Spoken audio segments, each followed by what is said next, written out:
Bonjour et bienvenue sur le podcast de la mort, le podcast qui explore la mort sous toutes ses coutures. Je suis Tiffany, accompagnante du deuil, et ce mois-ci, à l'approche de la Toussaint et de la fête des morts, j'ai choisi de vous emmener à la découverte de rites funéraires du monde. Vous entendrez parler de pratiques différentes, mais aussi chatoyantes, ou, il faut bien l'admettre, un brin effrayantes parfois aussi. Bref, tout un programme. Pour cette mini-série, j'ai la chance de vous partager la voix d'expertes toutes plus incroyables les unes que les autres, et elles nous feront autant voyager autour du globe qu'à travers le temps. Je ne vous en dis pas plus et vous laisse découvrir un nouvel épisode.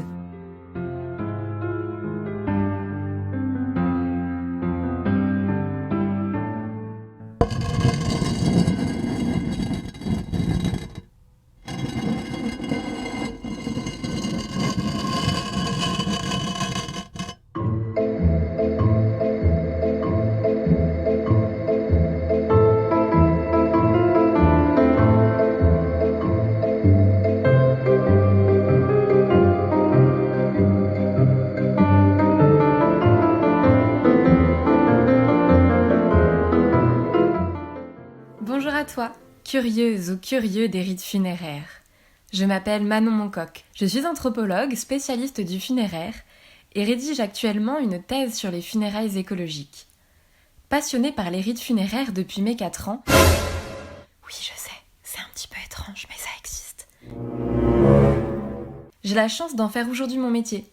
J'accompagne en tant que consultante et intervenante différents acteurs du secteur funéraire, comme les pompes funèbres ou les organismes de formation, et affiliés, collectivités territoriales, associations, designers, assurances, dans le développement d'innovations et la mise en place de conférences, d'ateliers ou de cafés mortels.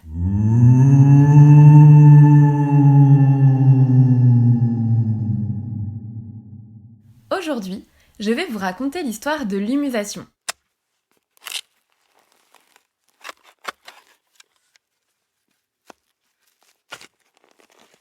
Imaginez une forêt luxuriante où les oiseaux trônent au milieu des arbres majestueux. Vous vous prélassez dans cette nature éclatante, vous sentez les rayons du soleil et le vent sur votre visage. Un peu plus loin, vous trouvez un banc sur lequel vous pouvez prendre le temps d'admirer ce refuge pour la faune et la flore. Vous vous y sentez bien, apaisé, serein. Il serait impensable d'être au cœur même d'un cimetière. Et pourtant, transformer nos cimetières en forêts est l'une des idées de l'association Métamorphose qui soutient comme nouveau mode de sépulture l'humusation. En France, depuis la loi sur la liberté des funérailles de 1887, seule l'inhumation et la crémation sont autorisées comme mode de sépulture. L'on peut donc choisir à notre mort soit d'être enterré dans un cercueil, soit d'être brûlé et transformé en cendres. Mais depuis une vingtaine d'années, de nouveaux modes de sépulture apparaissent dans le monde occidental, comme l'aquamation ou crémation par l'eau, qui est présente en Amérique du Nord.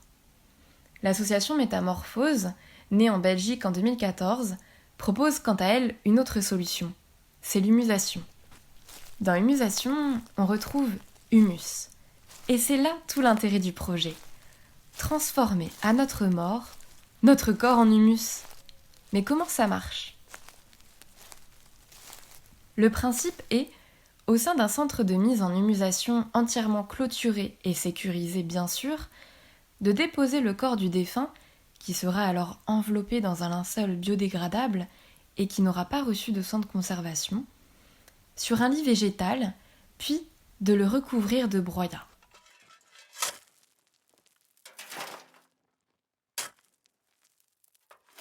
Quatre mois après, toute la matière organique du défunt aura été ingérée par les micro-organismes vivants présents dans le broyat.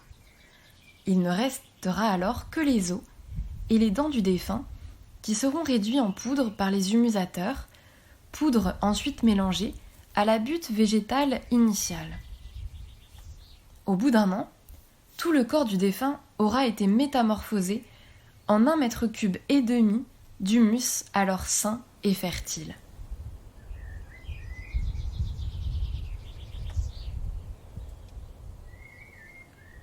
Pour l'association Métamorphose, Le but est ensuite de laisser 15 litres, soit environ 1% du terreau, et à titre de comparaison, une urne cinéraire contient environ 3 litres de cendres. Aux proches du défunt, afin qu'il l'utilise pour nourrir un arbre de recueillement qui sera planté dans le bois du souvenir. C'est un petit peu l'idée d'une forêt mémoriale. Le reste permettra de planter 99 autres arbres pour régénérer les sols les plus malmenés. Ce processus naturel de compostage humain, qui n'est pas encore légalisé d'ailleurs en Belgique ni nulle part ailleurs, est particulièrement porteur de sens. D'autant plus dans un contexte où la crise environnementale n'a en fait jamais été autant virulente et notre rapport à la mort aussi antinomique.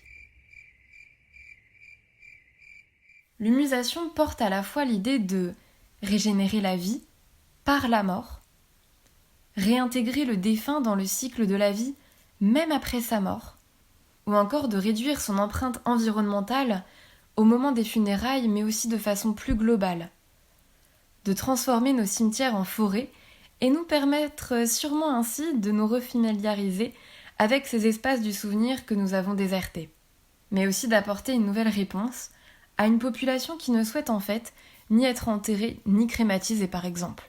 C'est un projet qui vient bouleverser notre rapport au corps mort et à la mort. Si l'enterrement en pleine terre, aussi naturel, n'a en fait rien de nouveau, vouloir transformer le corps en humus et l'utiliser est alors révolutionnaire.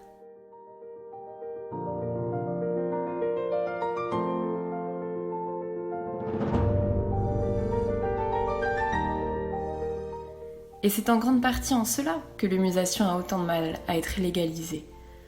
Quel doit être le statut de l'humus ? Doit-il être considéré comme des restes mortels ou non ? Mais si plus aucune partie organique du défunt n'est présente au sein de l'humus, a-t-on le droit pour autant d'en faire n'importe quoi ? Ce mode de sépulture soulève également d'autres interrogations, comme celle du souvenir et du patrimoine collectif. Nos cimetières minéraux sont la trace de notre histoire, par nos aïeux, enterrés en leur sein, mais aussi par tout le patrimoine artistique et historique qui y repose. Si ces cimetières, presque indestructibles, disparaissent au profit de cimetières végétaux et donc vivants, que restera-t-il de notre histoire ? Le support du souvenir deviendra un élément vivant, l'arbre, qui sera à même, contrairement aux tombes minérales, de tomber malade, voire même de mourir. Cela pourrait être appréhendé comme une seconde mort pour les proches du défunt, par exemple. C'est justement sur toutes ces problématiques, à la fois sociales, éthiques et légales, que réfléchit l'association Humo Sapiens, que j'accompagne d'ailleurs en tant que personnalité qualifiée. Mais il faut tout de même savoir que malgré tout, l'idée de réduction organique naturelle a récemment été importée aux États-Unis et légalisée, dans l'État de Washington, du Colorado et de l'Oregon. Mais le procédé est bien différent de celui proposé par l'association Métamorphose et bien plus rapide et artificiel que pour l'humusation. Vous avez notamment la société Recompose qui propose de transformer le corps en humus en seulement 30 jours via un sas hermétique et mis sous pression. Alors, êtes-vous prêt à être transformé en humus ?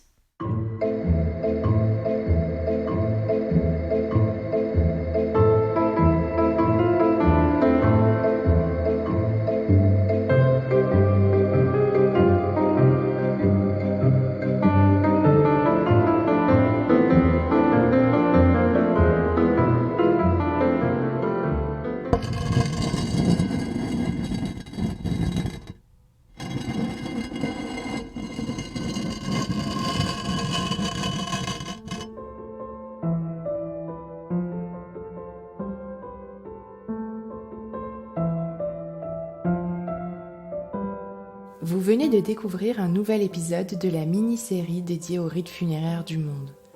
J'espère que ce partage vous a plu et que cet univers, un peu différent de la ligne habituelle du podcast de la mort, a su vous embarquer.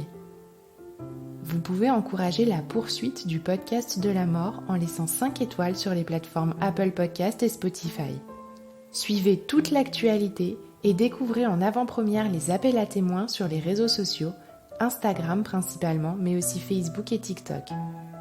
Enfin, si vous en avez tant l'envie que les moyens, n'hésitez pas à me faire un don sur la page Soutenir le podcast de mon site internet www.lepodcastdelamort.fr et aidez-moi ainsi à financer le matériel, les abonnements d'hébergement et le temps dédié à la réalisation de ce contenu. Je vous dis un grand merci et vous donne rendez-vous la semaine prochaine pour un nouveau partage.